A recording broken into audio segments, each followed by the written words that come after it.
지금 이 영상 보시는 분들 중에 트럼프가 관세로 또 이상한 짓 하는데 내가 가진 코인 팔아야 하나 버텨야 하나 아직도 고민 중이신 분들 많으실 겁니다. 오늘 밤 미국 연방대법원 관세 판결 하나로 비트코인 가격이 완전히 달라질 수 있는 구간에 들어왔습니다. 지금 판단을 잘못하면 손실을 피하려다 저점을 놓칠 수도, 반대로 욕심부리다 큰 조정을 맞을 수도 있습니다. 오늘 영상에서는 차트가 아니라 이번 하락이 왜 나왔는지, 그리고 오늘 밤 이후 어떤 선택을 해야 하는지 시나리오별로 명확하게 정리해 드리겠습니다. 작년 1월에 악몽이 재현되고 있습니다. 트럼프는 또 관세를 무기로 유럽의 협박을 시작했으며 비트코인은 그간 분위기 좋던 상승이 한순간에 꺾이며 하락했습니다. 그래서 이번 시간에는 이번 하락에 대한 근본적인 원인들을 파악하면서 현재 상황을 어떻게 진단할지 냉철하게 분석하며 시나리오별 대책을 완벽하게 세워보도록 하겠습니다. 그만큼 중요한 내용들을 다룰 예정이니 다른 영상은 몰라도 오늘 영상만큼은 꼭 끝까지 시청하시길 바랍니다. 이번 하락의 원인이 된 키워드는 크게 두 가지입니다. 첫 번째, 미국 연방대법원의 관세 판결. 두 번째, 연준 의장 결정. 결론만 짧게 말씀드리면 현재 이 하락은 이 두 가지 이슈에 대한 불확실성을 의식한 리스크 오프 움직임이라고 보시면 되고요. 현재 이슈 중인 그린란드 관련 대유럽 관세 부과 이슈도 결국 첫 번째에 해당되니 같이 다뤄보도록 하겠습니다. 먼저 첫 번째, 미국 연방대법원의 관세 판결. 그동안 몇 번 미뤄졌는데 이제 오늘 밤 12시쯤 넘어서 발표한다는 게 확정됐죠. 이 건은 트럼프가 이제껏 타국들에게 관세 카드를 협상 카드로 내세우면서 깡패짓을 한 것, 사실상 돈을 뺏은 건데 이 행위가 범법이냐 위법이냐에 대한 거고요. 사실 미국 법조계 학자들의 법리적 해석과 비슷한 사안에 대한 판례는 90% 이상 트럼프 정부의 패소를 말하고 있습니다. 관세로 세계 깡패짓한 거 그거 불법이란 소리고요. 판결 시나리오는 크게 세 가지입니다. 첫 번째는 합법 판결인데 확률은 낮지만 이 경우 시장의 불확실성은 줄어듭니다. 다만 동시에 유럽에 가하고 있는 관세 압박의 명분이 실리게 되기 때문에 단기적으로는 비트코인이 오히려 더 하락할 가능성이 높아 보입니다. 이 경우 저는 일단 포지션의 30%는 정리할 생각입니다. 두 번째는 위헌 판결과 함께 지금까지 거둔 관세를 환급하라는 경우입니다. 이 경우 미국 재정에 큰 충격이 오면서 증시는 급락할 수 있고 비트코인 역시 80K 부근까지 재차 밀릴 가능성이 있습니다. 다만 이 케이스는 트럼프 정부가 정치적으로 쉽게 용인하기 어려운 시나리오라 현실 가능성은 낮다고 봅니다. 이 경우는 전체 포지션의 절반은 정리하고 추후 필요에 따라 더 정리할 수 있습니다. 세 번째이자 가장 유력한 시나리오는 위헌이지만 소급 적용은 하지 않고 앞으로만 관세를 제한하는 판결입니다. 이 경우 관세 리스크가 해소되면서 단기 조정 이후 비교적 빠르게 시장이 안정될 가능성이 큽니다. 이 경우 저는 보유 중인 포지션 유지할 예정이고요. 발표는 오늘 밤부터 내일 새벽 사이에 나올 가능성이 높으니 각 시나리오에 따라 자산 리스크를 어떻게 관리할지 미리 고민해 보셔야 합니다. 그럼 지난주에 트럼프가 그린란드 내놓으라면서 관세 깡패짓을 한 건 뭐냐? 그것도 판결을 앞둔 시기에 말이죠. 생각해보시면 타이밍이 너무 묘하죠. 사실 이건 우발적인 행동이 아니라 오히려 계산된 선택에 가깝습니다.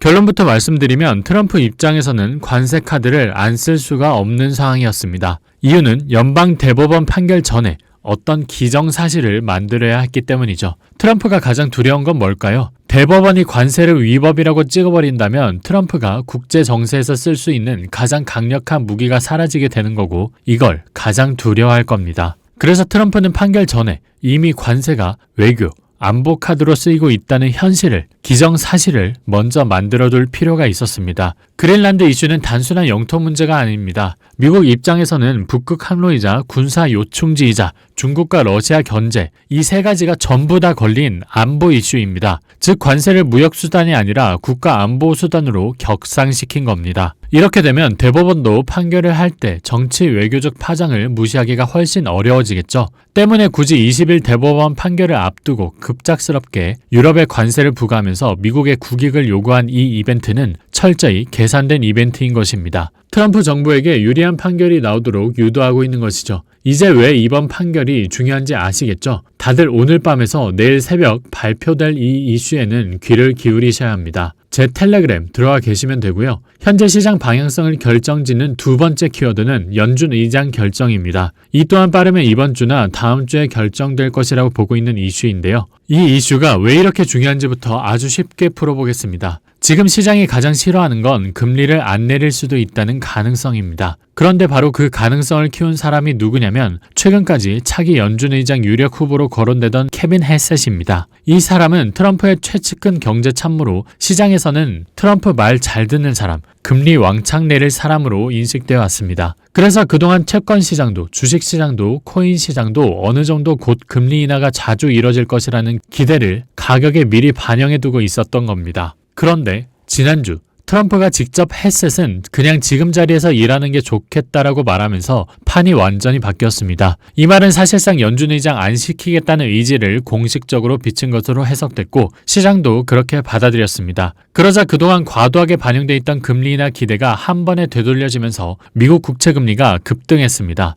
특히 10년물 금리가 4.27%까지 치솟으면서 최근 3개월 동안 넘지 못하던 4.2% 상단을 명확하게 돌파해버렸는데요. 이건 굉장히 중요한 신호입니다. 왜냐하면 장기채 금리가 오른다는 건 시장이 앞으로도 금리가 쉽게 안 내려갈 것이라고 판단하고 있다는 뜻이기 때문입니다. 그래서 지금 비트코인이 크게 무너지지는 않지만 위에서 계속 막히고 변동성만 커지는 아주 불편한 구간에 들어온 겁니다. 정리하면 연준 의장 결정은 단순한 인사 문제가 아니라 앞으로 돈이 풀릴 수 있느냐 아니면 더 묶이느냐를 가르는 분기점이고 이 결과가 나오는 순간 지금의 애매한 시장 균형은 한쪽으로 크게 쏠릴 가능성이 높습니다. 그럼 누가 될 것 같냐? 지금 차기 연준 의장 후보로 가장 유력하게 거론되는 인물은 케빈 워시입니다. 이 사람은 과거 연준 이사를 지낸 정통 월가 출신으로 시장에서는 중도적 매파로 분류됩니다. 쉽게 말해 정치에 휘둘리기보다는 연준의 독립성과 채권 시장 안정을 최우선으로 보는 사람입니다. 워시의 핵심 스탠스를 한 문장으로 정리하면 이렇습니다. 금리는 필요하면 내릴 수 있지만 그 대신 돈을 막 풀지는 않겠다.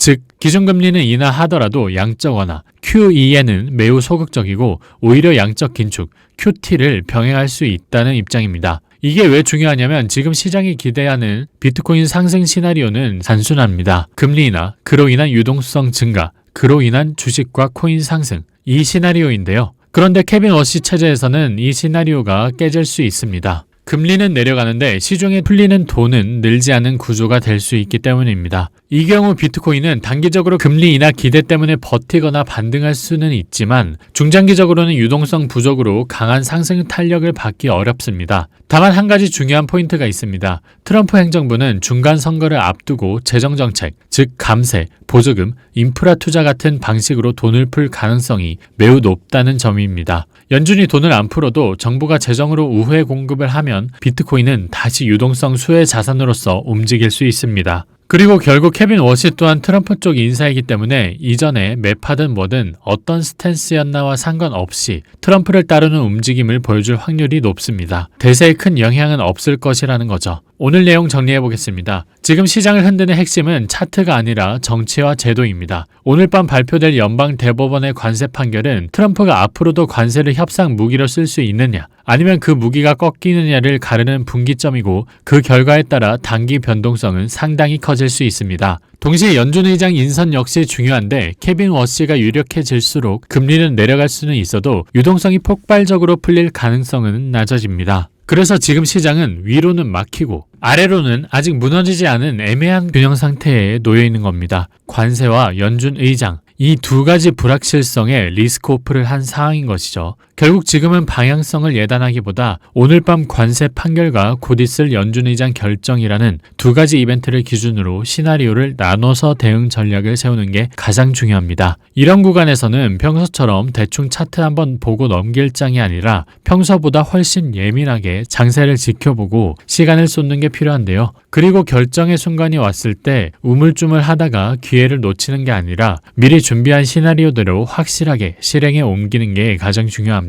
실제로도 저는 최근 시장 방향성을 대부분 맞춰왔고 당장 지난주 금요일에도 비트코인 조정 가능성을 분명하게 미리 말씀드린 바 있습니다. 제 텔레그램에 들어오시면 관세 판결 결과가 나오는 즉시 그 뉴스가 호재인지 악재인지가 아니라 지금 이 자리에서 뭘 해야 하는지를 가격대별로 바로 정리해 드릴 겁니다. 유지할지 줄일지 아니면 다시 들어갈지까지 애매한 말 없이 말씀드리겠습니다. 솔직히 말해서 무료로 입장 가능한 방 중에서 이 정도로 방향성과 타이밍을 깔끔하게 잡아주는 곳은 많지 않습니다. 지금 이 시장에서 혼자 고민하다가 멘탈만 소모하고 계신 분들이라면 오늘까지 고정 댓글 링크 통해 무료로 바로 들어오셔서 직접 확인해 보시길 바랍니다. 오늘 영상은 여기까지입니다. 시청해 주셔서 감사합니다.